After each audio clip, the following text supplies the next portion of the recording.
You really didn't think I was going to leave this thing alone, did you?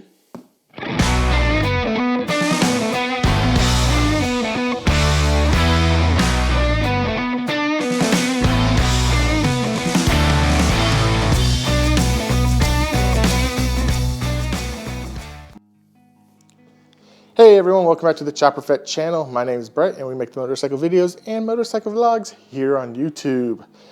Today, I wanted to kind of go over some of the modifications that either I have done or the previous owner did to my 2018 Z900RS from Kawasaki. So, I'm going to basically kind of go over all the little things. There hasn't been really a lot added, if I'm really being honest, but more I just want to kind of start small and go even bigger. That's what she said. That's my joke. Damn it, Dwight. I got a couple things that are not going to be featured in this video. I'm keeping them a secret, and hopefully you guys will be able to share in the experience with me. All right, so the first thing that we're going to do is we're going to talk about what every motor vlogger loves the most, camera mounts. So yes, there's going to be camera mounts all over this motorcycle, just like there are in the Dyna. So let's start. Down here, right off of the engine, I have where my 360 will mount. Up here on the handlebars is going to be a GoPro mount. And then here I got in a new quad lock for my iPhone. I just got a new iPhone and didn't want the vibrations to destroy it, kind of like my old phone happened.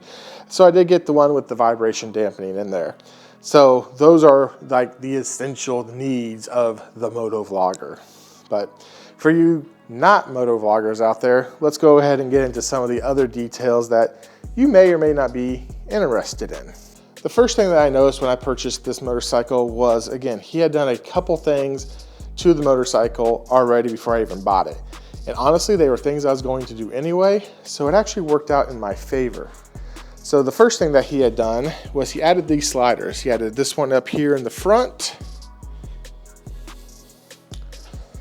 this one down below, and then there's another one here on the rear axle as well. What those are going to do for us is essentially they will allow, if the bike was to topple over or slide, we're hopefully going to mitigate a lot of the damage. Now, I don't know the extent to how good these are. I haven't done enough research on them yet. They are made by a company called Evotech, which when I did go to their website, seemed like a pretty legit company. But I don't know if it's going to protect the tank should it tip over or slide. But they do say it's supposed to protect your motor casings if you work with them all in conjunction. The next thing you'll notice is towards the back wheel, it looks like he installed some spools, whatever you want to call them, to allow the bike to be put up on a rear stand, kind of lift it up if you want to do chain maintenance. Now for me, I think it would come in handy. I definitely get that, but I want to be able to not have to get a jack out every time I want to clean the chain or do anything along those lines. So the next modification that I installed myself was the center stand. Now, I don't know if I complained about it much on my Triumph, but I can't get the Triumph onto its center stand without a piece of lumber underneath the back tire. I don't know what it is. There's something weird with the suspension, but I can't get it to lift. But what I can say about this thing is it does go up on the center stand rather easily. Took no force at all to get that thing up off the ground. So again, what I like about it is I can come back here.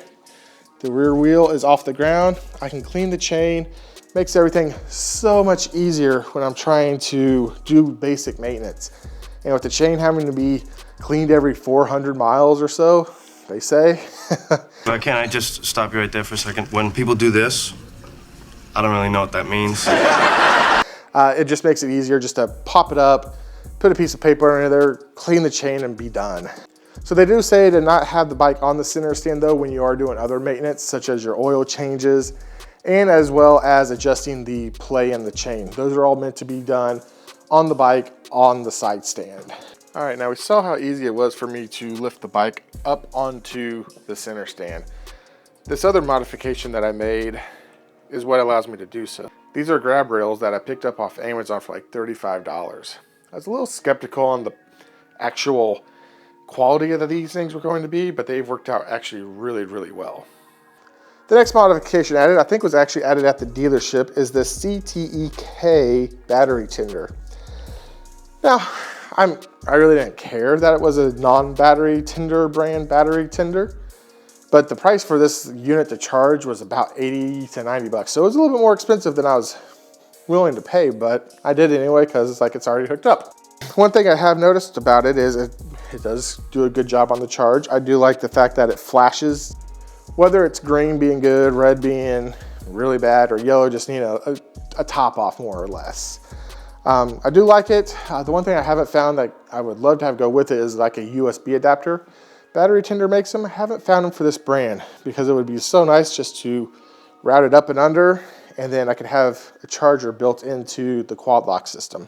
But, you know, take what you can get. All right, so the last thing that I've added to this motorcycle has been this front windshield. I'll talk about this more in future videos, but there's something about the shape of this bike that it's not uncomfortable.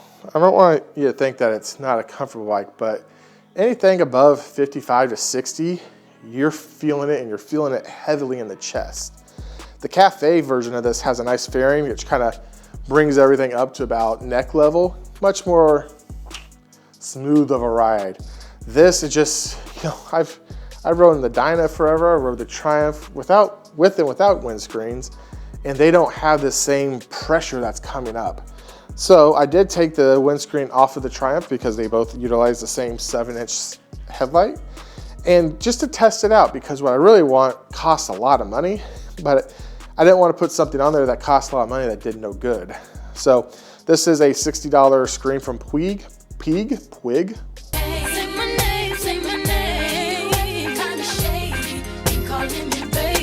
Whatever you want to call it.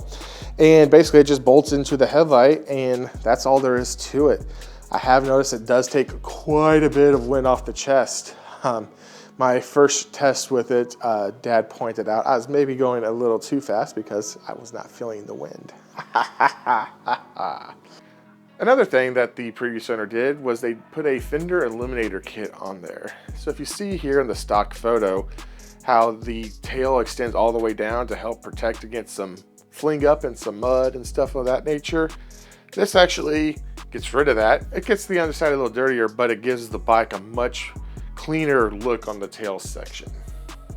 The only thing that I've done to the motorcycle so far is I put this taller seat on. So as you can see here, this was the seat that it came with, and I mentioned in a previous video, there is a significant difference as far as the amount of foam that's here. This is a lower seat, so it's for maybe a little bit shorter rider. And it wasn't necessarily uncomfortable, but yep, you know, look at me, right around there, I really felt some pain after about 30 to 40 minutes. This one here is so much easier for me to kind of shift my weight around on. I've even, on multiple occasions, I will lift myself back up onto the pillion here just to kind of stretch out if I need to. Now I will say, I do really like how this seat looked on the bike. I thought it had a more aggressive look to it. And maybe I'll still use this one to cover. I haven't decided yet. It's just sitting in a box right now. And maybe I'll put some gel padding into there and swap back. I don't know, we'll see. It's just money. I'm pretty sure it grows on that tree out there. If it doesn't, it doesn't.